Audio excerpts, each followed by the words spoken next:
I always tell people, if you ever hear a strange voice calling your name near water, don't answer. Don't turn. Don't even breathe too loudly. Because water spirits don't just call anybody. They call the ones they want. And the day they called me, my whole life flipped upside down in a way I never imagined. Before I continue, my dear friends, please take a moment to hit the subscribe button, like, and share this video with your loved ones. Your support means the world to me. Thank you so much. I grew up in a quiet coastal village called Blue Ridge Port. Nothing fancy. Just sand, ocean, fishing boats, and the sound of waves that could either comfort you, or warn you. My family was simple. My father, Michael, was a fisherman. My mother died when I was young, so I grew up mostly by the shore, watching the water, listening to it, almost like it was talking to me. Even as a child, I always felt connected. Like the ocean recognized me. But I didn't know the ocean was waiting for me. Waiting for the right night. Waiting for the right moment. I was 19 when it happened.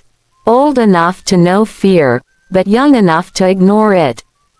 That night, I couldn't sleep. The moon was full, the kind of full that lights up the whole village like a lantern. Something kept tugging at my chest. It felt like someone whispering directly inside my heart. Come. I told myself it was my imagination. I told myself to sleep. But the pull got stronger. And before I knew it, my feet were moving toward the shoreline. The waves glowed like silver fire that night. The whole ocean looked alive. I should have gone back home. But I didn't. I stood there, barefoot, watching the waves roll in and out. Then I heard it, a soft voice, floating over the water, calling my name gently. Michael. Michael. I froze. My father was asleep at home. Nobody else was outside. The voice wasn't loud. It was soft, sweet, beautiful, too beautiful. No human voice sounds like that. No human voice moves like water. I whispered back, "Who's there?" The waves answered with a splash. And the voice came again, closer. "Come to me." My heart skipped. My feet moved on their own. I reached the water's edge, and that's when I saw her. First just a blur, then clearer, and clearer, until she rose from the water like a dream. A woman. But not a woman. Her skin glowed like moonlight. Her long black hair dripped like diamonds. And her eyes, God, her eyes were the color of deep ocean water, blue and endless. She wasn't floating. She was standing on the water. She smiled at me, slow and soft. "Don't be afraid," she whispered. "I've been waiting for you." My legs almost gave out. Because I knew exactly who she was. Mami Wata. The spirit people only talk about in secret. The one that chooses. The one that takes. And she was looking right at me. She reached out her hand, asking me to come closer. And against everything I knew, I stepped forward until the water touched my toes. "Why? Why me?" I stammered. She smiled like she knew all my secrets. "You were born with a calling. You belong to the water." When she touched my hand, a cold fire shot through my whole body. My vision blurred. I saw flashes, gold, deep seas, strange underwater kingdoms, shadows dancing, treasures glowing, faces I didn't recognize. And then I fainted. When I opened my eyes, I wasn't on the shore anymore. I was in a place I can't fully describe. The ground was glowing. The water around me moved like silk. And the air smelled like flowers not from this world. Mami Wata was sitting beside me. "You're safe," she said. But she didn't look like the gentle woman from the shore anymore. Her tail, long, powerful, covered in silver blue scales, stretched into the glowing pool. She was in her true form. And I was alone with her. She looked into my eyes and said, "I want to bless you, but blessings require obedience." My throat tightened. "What do you mean?" She leaned closer. "I can give you wealth beyond imagination. Fame, protection, power, success, anything you want. But in return," she paused, "you must belong to me." My heart raced. Belong? How? She smiled gently, but her eyes stayed sharp. "You must come to me by the water. Call my name. Honor me. And never betray me." Her voice was soft, but her meaning was heavy. I didn't know what to say. Before I could answer, her face changed slightly. Her smile faded. "If you accept me, I will raise you. But if you take my gifts and break your promise," she leaned forward, "I will take something from you that you can never get back." My body went cold. Then her form flickered again. Woman, spirit, mermaid, all at once. She whispered, "Think carefully." And then, everything went white. When I opened my eyes again, I was lying on the sand near my village. The sun hadn't fully risen yet. My clothes were wet. My heart was pounding. And something shiny was in my hand. A silver shell. Not like any shell from our ocean. Smooth, heavy, glowing. A message. A reminder. A calling. I didn't tell anyone. Not my father. Not my friends. Nobody. Some things are too dangerous to speak out loud. But from that day on, my life completely changed. I started hearing whispers in water. Showers. Buckets. Rivers. Even drinking water sometimes made my ears ring with faint, strange sounds. Money started coming easily. Too easily. People liked me more. Too much. Doors opened for me without effort. And every night, she came. Sometimes in dreams. In reflections. In the quiet part of my mind. Always callings. Watching. And waiting. Weeks passed. I tried to live normally, but nothing was normal anymore.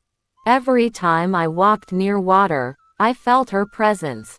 Every time I washed my face, I heard her voice. One night, after everyone had gone to sleep, I walked to the shore again. I didn't plan to call her. I didn't even speak. I just stood there, thinking. But she came anyway. The waves rose slowly, like someone was lifting them from underneath. And then she appeared, calmer than before, but more powerful, like the ocean itself had given her strength. "You're running from me," she said softly.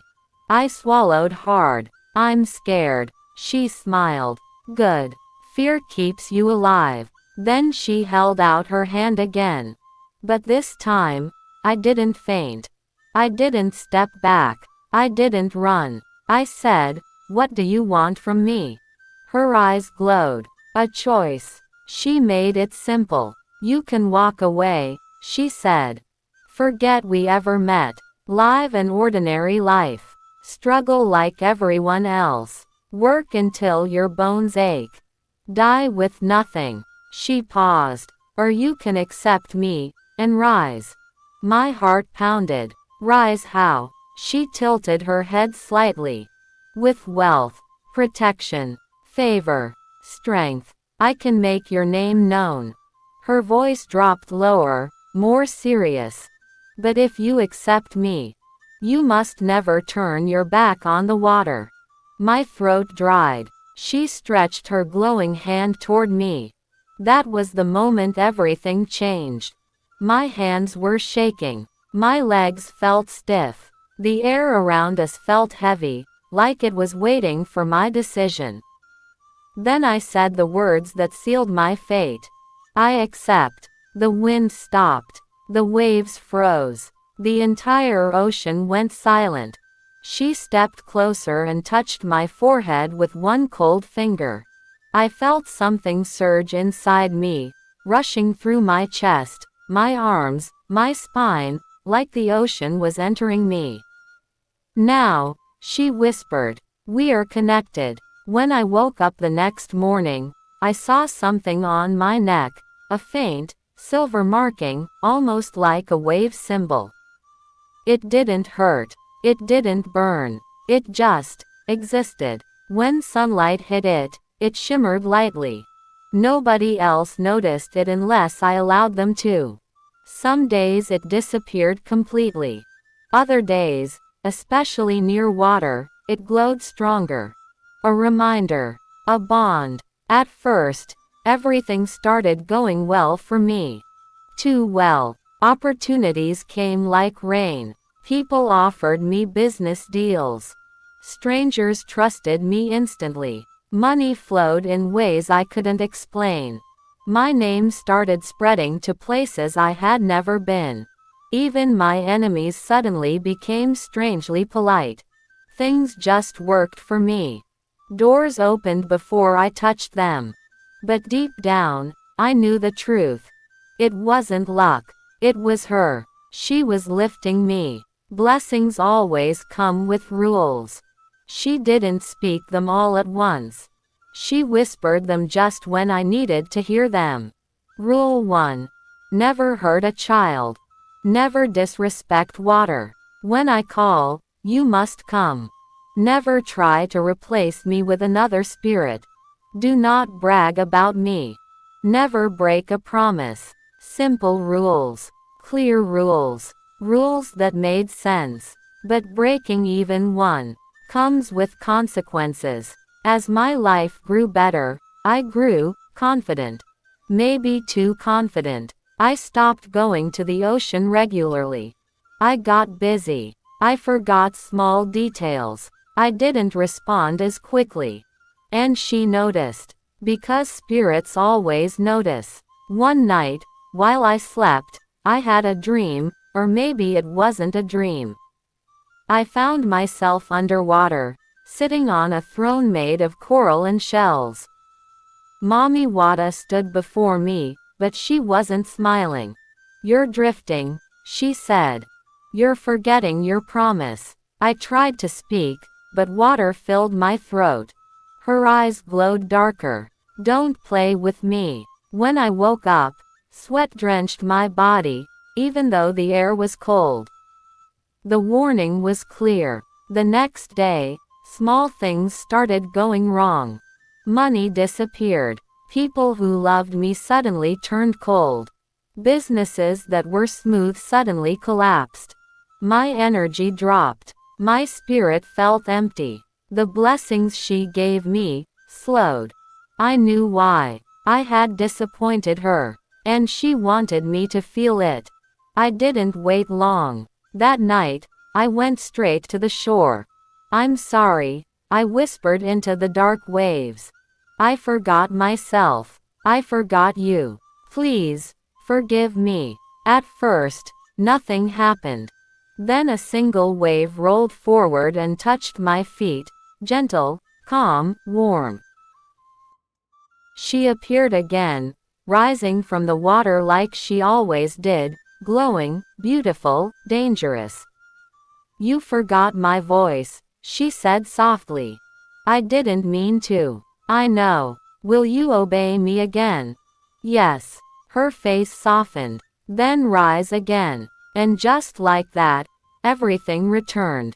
As I rose higher in life, people around me began to whisper. How did he get money so fast? Why does everything work for him? This one, something is helping him. They were right, but they didn't understand it. And jealousy is louder than truth. Friends turned into enemies. Enemies turned into obstacles. People tried to pull me down. But every time they tried, something protected me. Something bigger. Something stronger. Something from the water. One evening, a rich businessman approached me with a proposal. It was dirty, illegal, dangerous, but it was tempting. The money involved was enough to change anyone's life in one night.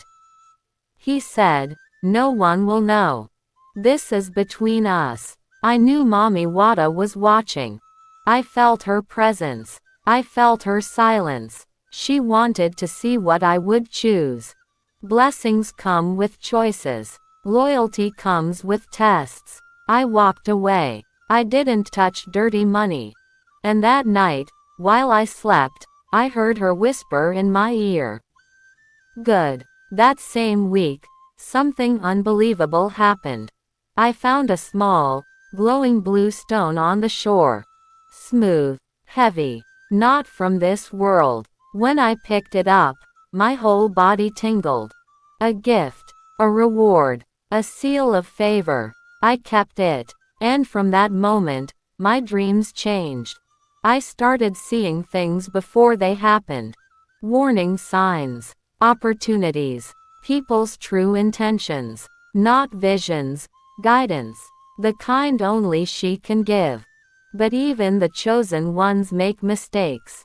Months later, I broke a rule, not on purpose, but carelessly. Never disrespect water. I was angry one evening and kicked a basin of water across the room. It spilled everywhere. 5 minutes later, a wave, I swear to you. A single wave crashed against my house wall. No wind, no rain, just one powerful wave. A warning, a reminder. I fell to my knees. "I'm sorry," I whispered. She didn't appear, but she didn't punish me either. Sometimes silence is mercy. To this day, the connection remains. I don't fear her, but I respect her deeply. She is not a monster. She is not evil. She is not a devil. She is a spirit of water. Powerful, emotional, generous, and strict. If you honor her, she lifts you. If you disrespect her, she corrects you. If you betray her, she destroys you. My life is balanced between two worlds now. The world of men, and the world beneath the water. Both real, both important, both watching me. So whenever someone asks me, "Do you really believe in Mami Wata?" I smile. Because I don't believe. I know. I have seen her. I have spoken to her. I have felt her power. I have lived her warnings. I have carried her blessings. And if you ever hear a voice calling your name from the water, don't answer, unless you are ready. Because spirits choose carefully. And once they choose you, your life will never be the same again. Sometimes danger doesn't shout, it whispers. Your spirit knows when something is wrong before your eyes see it. If I had listened to that small fear in my chest, maybe I wouldn't have walked into what I walked into. Thank you so much for watching this African tale. Tell me, where are you watching from? Please drop your thoughts in the comment section. I'd really love to hear from you. Don't forget to like, share, and subscribe for more inspiring African stories. God bless you all. Bye.